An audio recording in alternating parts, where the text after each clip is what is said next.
Welcome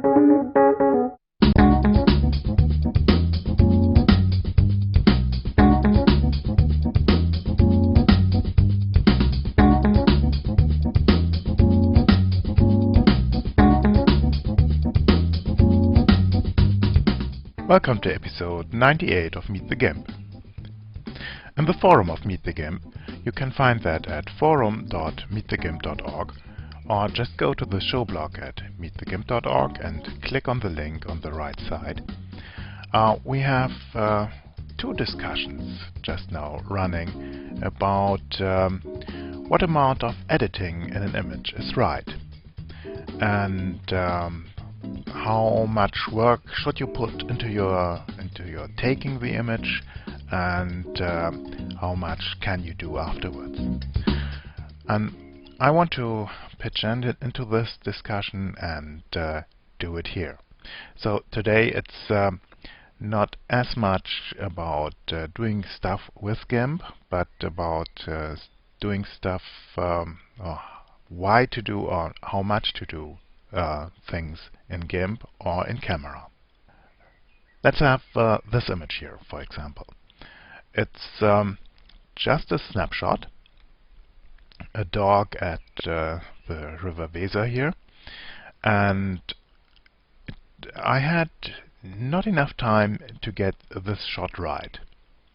The camera was on aperture mode, so the exposure was right. You can't say something about that, but the composition isn't very good.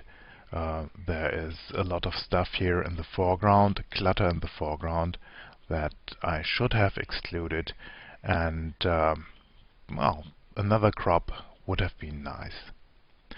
I could have done that, and I have in fact some later shots where I had zoomed into the image a bit, but this is a dog, and the dog took interest in me and looked at me and moved, came over, and this poser here was lost. So this was a split-second decision. Shoot the image, and I have to go on with this image if I want to do something about it. What shall I do with this image? I think not much, because it is a snapshot, not a masterpiece, and so it shall stay a snapshot, just an image of a dog and nothing more. So let's start and see how much time this needs. What I'll do with this image is just the basic stuff: cropping it, looking for contrast, and sharpening. So let's start with cropping. Of course, the dog has to be in there. Now I have to make a decision first. I want to keep the aspect ratio of this image 3:2. So fixed here, aspect ratio, and 2:3. OK. Now when I adjust this here, the ratio will always be 2:3. Well, I do, as usual, the inside-out crop. I just take the stuff that I want to have in the image and just make the crop larger. And of course I want to have the dog in the image. I want to have this tree in the image. And, well, perhaps I should move this up a little bit here to keep this stuff here on the bottom out. And I don't want to have the water on this side here in the image. I want the tree to be the border, a little bit up, because here is I want to keep this here out, and I think this is it, nearly is it. Just let the tree run up here. I would do this a little bit faster when I'm not recording, so just click. And now, just a little bit work with the curves tool. I don't want to get the dog much darker than it is now here. So I should only or should be very careful with pulling this part of the image down, of the curve down, but I can be a little bit more generous here. So let me pull this a bit away. To have the sun on the fresh green leaves here. And I think this is it. When I zoom now into 100%, you see that this image has to be a little bit sharpened. And I'll do this the quick and easy way with filters, enhance, sharpen. And let's go to the dog's face because it's the most important part of the image. And now I pull up the slider to a reasonable value. In images of this size, about 30 is a good value. And now I have a nice snapshot of a dog in spring. Was it worth the effort? I think yes. It has saved the shot, and now it's a little memory. And if the owner of the dog, I gave her my email address, if she writes me, then I can send her this image here. If I had shot this image with a point and shoot, I think it would have come out in a way like this, except for the crop, of course. That was my mistake. But digital cameras today do a lot of post-processing internal. And DSLRs do less, especially if you tell them not to do. And so you have to work on the contrast, you have to work on sharpening, but in all these operations you lose details that you lose with a point and shoot. You don't have them, but the images are, if they are average shots, they come out of a point and shoot camera better than out of a DSLR. But with a DSLR you have all the options to go on from there. Now let's look at a different image. You may not believe it, but this is a shot straight out of my camera. Well, I used a special lens, and this lens is called Subjektiv. This is a little play of words, a little play with words. Subjektiv in German is the opposite of Objektiv. Subjektiv is arguing from your own standpoint, looking from your own standpoint, and on the other side, Objektiv is also the name for the lens of a camera. After all this hype about the lens baby, I have one, you may remember, a company named Monochrome came up with a better lens. Or worse lens? Well, you can decide. It's called Subjektiv. The Subjektiv is basically a lens without glasses.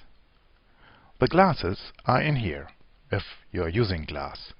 And you can focus this lens here with turning this ring, and then it will move front and back, just like the really old stuff. And in this adapter you can put in, well, here it is a glass lens.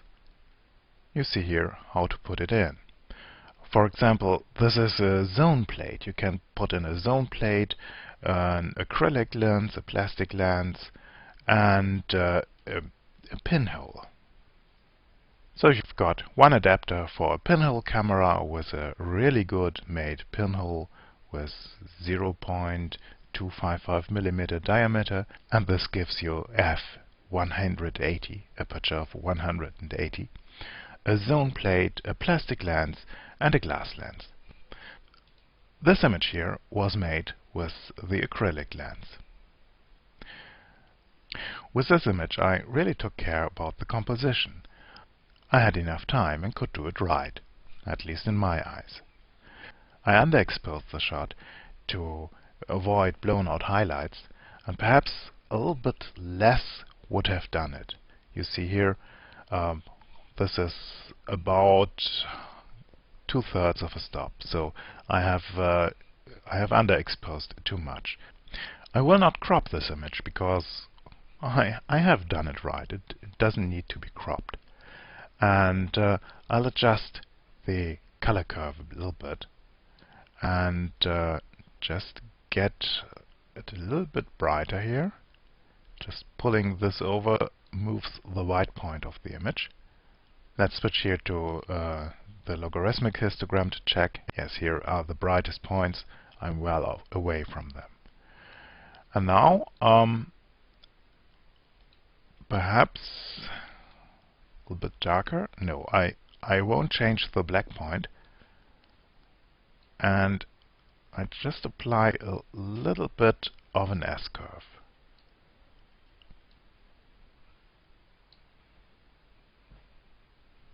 Perhaps a little bit more up here. This was too much.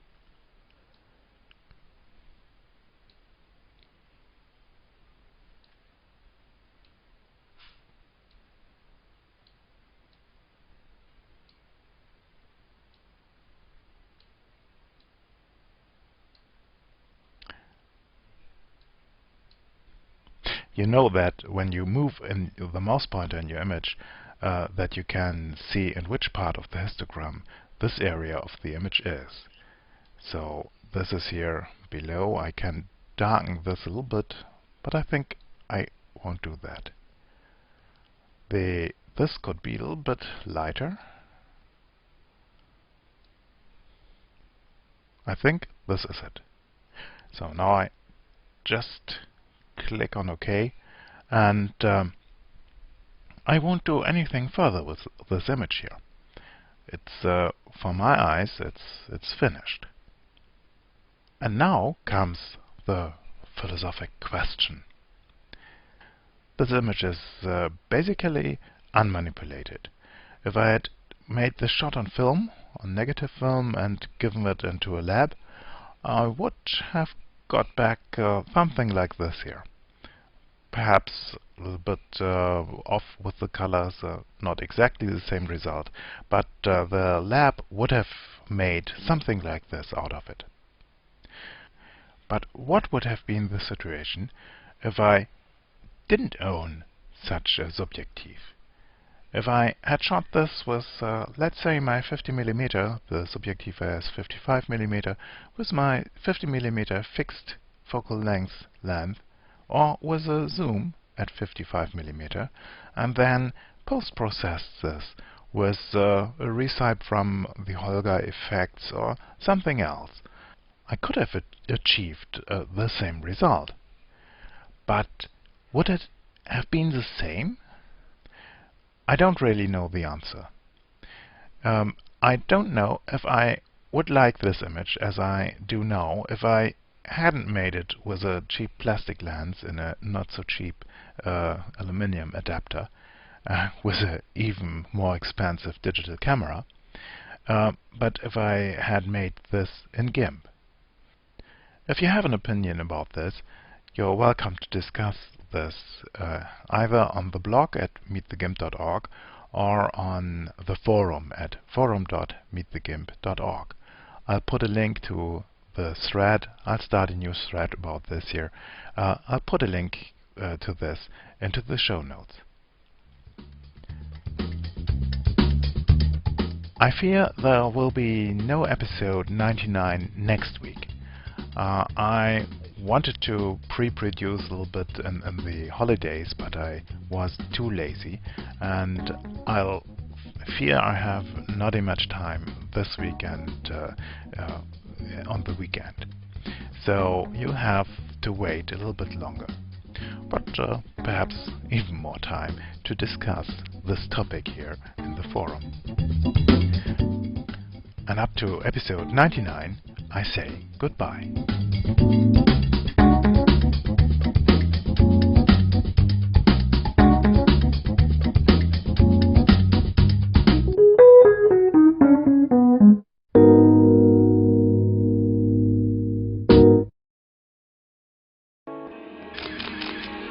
photocastnetwork.com, your photography resource in the potosphere.